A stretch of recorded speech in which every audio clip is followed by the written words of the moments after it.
جس دور پہ نازاں تھی دنیا، اب ہم وہ زمانہ بھول گئے، دنیا کی کہانی یاد رہی اور اپنا فسانہ۔ ویسے تو ہماری زندگیوں میں سے 1 سال کم ہو گیا اور ہم قبر کے 1 سال اور قریب ہو گئے، دنیا سے 1 سال اور دور ہو گئے، موت کے 1 سال قریب ہو گئے، زندگی سے 1 سال دور ہو گئے۔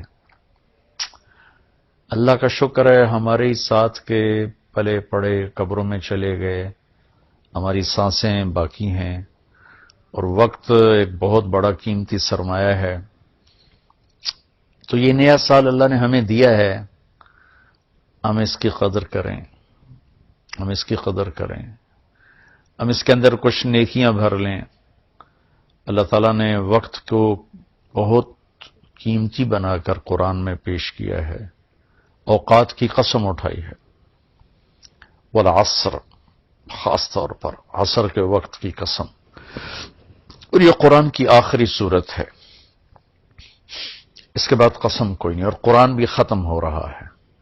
تو ایسے ایک مناسبت سمجھ میں آئی ہے، اللہ کرے گا ٹھیک ہی ہوگی، کہ جیسے عصر کا ٹائم آتا ہے تو دن کے جانے میں ٹائم تھوڑا رہ جاتا ہے، شام اندھیرا آنے میں ٹائم تھوڑا رہ جاتا ہے، تو میرا اللہ آخر قرآن میں یہ قسم اٹھا کے ہمیں کہہ رہا ہے، والعصر، عصر کے وقت کی قسم، کہ جیسے عصر کے بعد ٹائم تھوڑا ہے، اس دنیا کا ٹائم بھی باقی تھوڑا ہی رہ گیا ہے، تمہاری زندگیوں کا بھی ٹائم تھوڑا ہی رہ گیا ہے، جو کرنا ہے وہ جلدی جلدی کر لو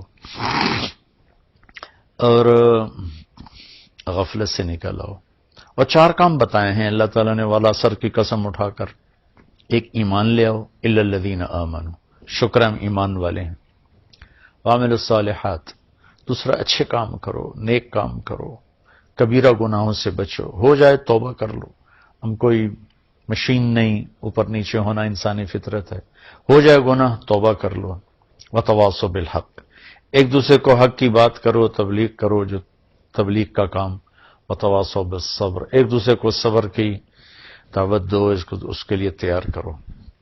تو اللہ نے ٹائم کو قیمتی کر کے پیش کیا ہے، قسم اٹھائی عصر کی، والشمس وضحاها، اللہ تعالیٰ نے چڑھتے دن کی قسم اٹھائی، واللیل اذا یغشی، اللہ نے رات کی قسم اٹھائی، والصبح اذا تنفس، اللہ نے صبح کی قسم اٹھائی، والفجر، اللہ تعالیٰ نے فجر کی قسم اٹھائی، ولیال عشر، 10 راتوں کی قسم اٹھائی، حج کے پہلے 10 دن، والشفع والوتر، اللہ نے 9 تاریخ 10 تاریخ کی قسم اٹھائی، پھر جن چیزوں سے ٹائم بنتا ہے ان کی قسم اٹھائی، والشمس وضحاها والقمر اذا تلاها، اللہ تعالیٰ نے سورج کی قسم اٹھائی، چاند کی قسم اٹھائی، والنجم اذا ہوا، اللہ نے ستاروں کی قسم اٹھائی، ان کی گردش سے ٹائم بنتا ہے، پھر ٹائم کی جو شکلیں ہیں، والنہار اذا تجلی، اللہ نے دن کی قسم اٹھائی، واللیل، رات کی قسم اٹھائی۔ تو جتنے ٹائم فگر ہیں بڑے، ان سب کی اللہ نے قسم اٹھائی ہے، دن کی، رات کی، عصر کی، چڑھتے دن کی، پھر خاص راتوں کی، صبح کے وقت کی، صبح صادق کے وقت کی، فجر کے وقت کی، پھر حج کی 10 راتوں کی، پھر حج کے 9 تاریخ کی، پھر عید کے دن 10 تاریخ کی۔ یہ قسم اٹھانا چیز میں طاقت پیدا کرنے اور اہمیت پیدا کرنے اور تاکید کے لیے ہوتا ہے۔ تو میرے بھائی بہنوں، اللہ نے وقت کی قسم اٹھا کر ہمیں تاکید کی ہے کہ ٹائم بہت قیمتی چیز ہے، اسے ضائع ہونے سے بچاؤ۔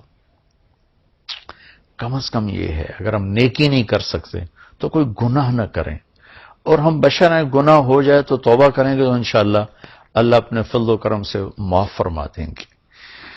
تو نئے سال کا استقبال تو ہونا چاہیے شکر کے ساتھ، لیکن مغرب کی آندھیوں نے ہمارے بہت سے چراغ بجھا دیے، اور ہم بھی اس رات کو اس طرح مناتے ہیں جیسے وہ مناتے ہیں جن کے سامنے نہ جنت ہے، نہ جہنم ہے، نہ آخرت ہے، وہ تو بیچارے معذور لوگ ہیں، انہیں پتہ ہی کوئی نہیں. یعلمون ظاہرا من الحیات الدنیا وہم عن الآخرۃ ہم غافلون. انہیں آخرت کا پتہ نہیں، صرف یہی دنیا کو جنت بنانے کے چکر میں ہیں تو وہ کر رہے ہیں. لیکن ان کی نقل میں ہماری نسل بھی راتوں کو اٹھ کر 12 بجے کیا کیا کیا کیا نافرمانیاں کرتے ہیں. میں نے چونکہ وہ دور بھی دیکھا ہے، کالج کا دور بھی دیکھا ہے، ان تاریک راہوں پہ کیا کچھ ہوتا ہے وہ بھی دیکھا ہوا ہے. تو میں بہت عرصے سے میں 31 رات کو جاگتا ہوں، ٹھیک 12 بجے میں ایک دم اللہ کی بارگاہ میں سجدے میں گرتا ہوں، نفل پڑھتا ہوں، اور اس وقت میں کہتا ہوں یا اللہ تیرے محبوب کی امت کے جتنے نوجوان یا جتنے بڑے چھوٹے مرد عورت اس وقت نافرمانی کر رہے ہیں تو انہیں اپنے فضل سے معاف فرما دے. یا اللہ مجھے معاف فرما دے کہ میں نے ان کو بتایا نہیں، سمجھایا نہیں. اہل خیر، اہل دین، یہ ان کی ذمہ داری تھی کہ ان کو سمجھاتے، لیکن شیطان نے خلیج حائل کر دی، ہم ان سے متنفر ہو گئے، ان سے نفرت کرنے لگے.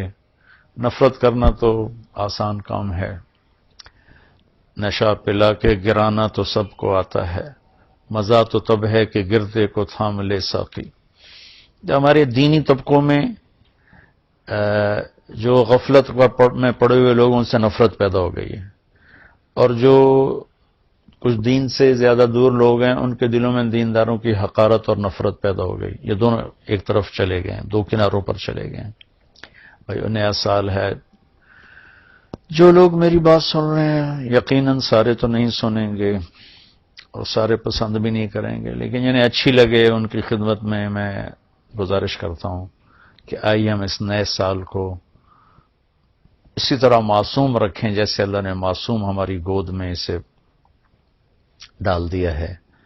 ہم اس میں آپس کی نفرت سے بچیں، فرقہ واریت سے بچیں، دھوکے سے، فراڈ سے بچیں، جھوٹ سے بچیں، ظلم و ستم سے بچیں، چوری ڈاکے، زنا، شراب، جوئے سے بچیں، رشوت سے بچیں، سود سے بچیں، کھوٹ سے بچیں، ماں باپ کی نافرمانی سے بچیں، رشتہ داروں کے ساتھ لڑائی جھگڑوں سے بچیں، آپس کی لڑائیاں ختم کریں، کسی سے ناراض ہیں صلح کر لیں، کسی سے نفرت ہے اپنے دل کو دھو لیں، صاف کر لیں، کسی کا بغض ہے صاف کر دیں، کسی نے زیادتی کی ہے معاف کر دیں، ہمارا اللہ بھی ہمیں معاف کرے گا. کسی طرح بھی نفرت روا نہیں ہے. میں بڑے منت سے ہاتھ جوڑ کے ان خطیبوں سے کہتا ہوں جنہوں نے صبح سے شام تک صرف فرقہ واریت کو ہی کہ پھیلانے کو ہی دین سمجھا ہوا ہے، اور کبھی کسی کو کافر بناتے ہیں، کبھی کسی کو کافر بناتے ہیں. اللہ کے واسطے اور بھی دکھ ہیں زمانے میں محبت کے سوا، راحتیں اور بھی ہیں وصل کی راحت کے سوا. دین کے اتنے مضامین ہیں بیان کرنے کو، لوگوں کو مثبت بات بتائیں، لوگوں کو پازیٹو بات بتائیں، یہ کافر وہ کافر، اس سے نفرت کرو اس سے نفرت کرو. میری تو منت ہی ہے، نکار خانے میں طوطی کی کون سنتا ہے، اس بھڑکتی آگ پہ پانی ڈالنا میرے بس میں تو ہے نہیں، لیکن میں اللہ چاہے گا تو کر دے گا. تو لیکن جو ہماری نوجوان نسل ہے ان سے تو میں ضرور کہوں گا کہ بچوں مسلمان بن کے چلو، امت بن کے چلو.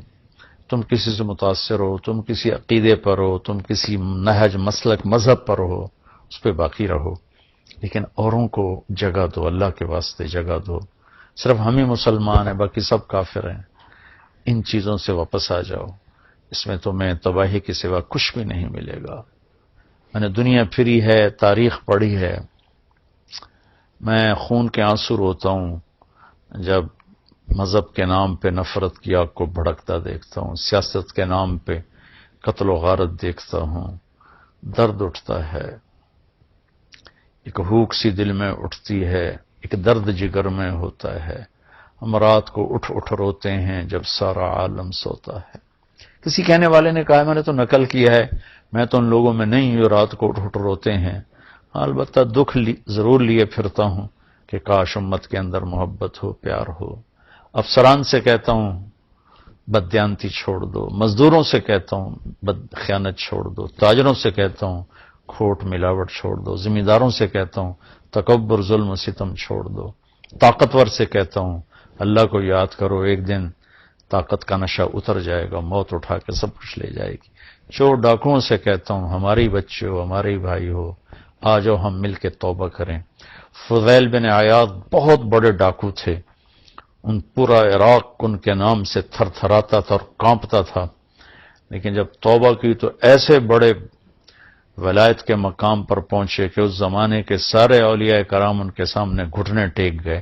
ڈاکو سے اتنے بڑے مقام پر پہنچے، بادشاہ وقت بھی ان کے سامنے بیٹھ کر کانپتے تھے، یا لوگ ان کے ظلم و ستم سے کانپتے تھے، یا پھر ان کی ہیبت اور معرفت الہی اور محبت اللہ کی اور دین کا مقام جو ملا، یا پھر اس سے لوگ ایسے کانپتے۔ ہارون رشید جیسا جابر بادشاہ عطیات کی شکل میں ان کے سامنے بیٹھتا تھا۔ اپنے یہ سب یہ غلط راستے ہیں، ظلم و ستم کا راستہ کبھی سکھ کا راستہ نہیں ہے۔ ممکن ہے آپ اپنی طاقت کے بلبوتے اور اپنے باڈی گارڈز پر 4 دن زندہ رہ جاؤ، لیکن آخر موت تو آئے گی نا۔ پھر قبر میں بہت خوفناک کام شروع ہو جائے گا کہ ظالم کے لیے زمین بہت تنگ ہو جاتی ہے۔ تو اب ہمارے بچے ہو، ہماری نسل ہو، میں تو تمہارے لیے بھی اتنا ہی درد رکھتا ہوں، کیونکہ ہمارا ہی بچہ بگڑا ہوا ہے۔ مائیں تو ڈاکو نہیں جانتی، مائیں تو چور نہیں جانتی، مائیں تو کسی کو ظالم نہیں جانتی۔ ماحول معاشرہ ان کے ساتھ وہ چال چلتا ہے کہ کوئی کیا بن جاتا ہے، کوئی کیا بن جاتا ہے۔ حکمرانوں سے کہتا ہوں رحم دل بنو، ظلم و زیادتی سے بچو۔ تمام طبقات سے کہتا ہوں صدق و امانت، سچائی اور دیانتداری، 2 کام اپنے نبی کے ہم لے لیں، ایک سچ بولنا، ایک دیانتداری۔ ایک ہم جھوٹ نہ بولیں، ایک ہم دھوکہ نہ دیں، تمہارا سارا ملک جنت کا ٹکڑا بن جائے گا۔ بجلیوں کے بہتر ہونا بھی ہماری ضرورت ہے، اور چیزوں کا سستا ہونا بھی ہماری ضرورت ہے، لیکن اس سب سے زیادہ ضرورت ہے کہ ہمارے دیش میں سچائی ہو اور دیانتداری ہو۔ کھوٹ ملاوٹ کرنے والوں سے کہتا ہوں اللہ کے واسطے یہ ظلم و ستم نہ ڈھاؤ، اس کا بہت بڑا وبال دیکھنا پڑے گا۔ اور حکومت سے تعاون کریں، حکومت ہمارے ساتھ تعاون کرے، ہم حکمران ناجائز ٹیکس نہ لگائیں جس سے لوگوں کی کمر ٹوٹ جائے۔ تاجروں سے کہتا ہوں ٹیکس بچانے کے لیے چوری نہ کرو، جھوٹ نہ بولو، 2 رجسٹر نہ بناؤ، حکومت کو ٹیکس پورا دو۔ مجھے یقین ہے یہ صدقے کا ثواب لکھا جائے گا، اور میں نہیں سمجھتا ہوں کہ ٹیکس چورانا جائز ہے۔ اگر یہ آپ کو فتویٰ دیتا ہے ٹھیک ہے، میرے سر ماتھے پر اختلاف رائے ہے، لیکن میری رائے میں ٹیکس بچانے کے لیے جھوٹ بولنا یہ اتنا ہی جھوٹ ہے جتنا کسی اور چیز کے لیے جھوٹ بولنا ہے۔ تو چند پیسوں کے لیے جھوٹ نہ بولیں، اپنے حکومت کی مدد کریں، ہم ان کو ٹیکس دیں۔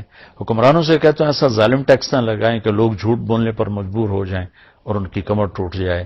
تو اللہ تعالیٰ ہمارا یہ سال خیر و برکت کا بنا دے، اچھا بنا دے، ایک دوسرے سے پیار و محبت کی فضا قائم کریں۔ عبادات میں نماز بالکل نہ چھوڑیں، کہ نماز کا چھوڑنا اگر کہیں بھی گنجائش ہوتی تو حسین عالی مقام کربلا کے مقام پر ان کو حق بنتا تھا کہ وہ ظہر کی نماز چھوڑ دیتے، لیکن انہوں نے زیر خنجر تلواروں کے سائے میں اپنے خون سے وضو کر کے کربلا کی مٹی سے تیمم کر کے سجدوں میں سر رکھ کے جان دے کر یہ پیغام دیا کہ اگر اہل البیت آل الرسول کربلا کی تپتی ریت پر سجدہ کر سکتے ہیں تو تم ٹھنڈی چھاؤں میں کیوں سجدوں سے بے نیاز ہو گئے ہو۔ ہمارے دیہاتی کہتے ہیں اللہ آپ پہ بشکیسی، اللہ آپ پہ بشکیسی۔ یہ بہت خطرے کی بات ہے بھائیو۔ نماز نہیں چھوڑی گئی کربلا میں بھی تو آج کیسے چھوڑی جا سکتی ہے؟ یہ میرا پیغام ہے۔ اللہ تعالیٰ مجھے آپ کو سب کو اپنے دین کی، دنیا کی، اس ملک کی حفاظت کے لیے استعمال فرمائے اور ہم سے راضی ہو جائے۔ السلام علیکم ورحمۃ اللہ۔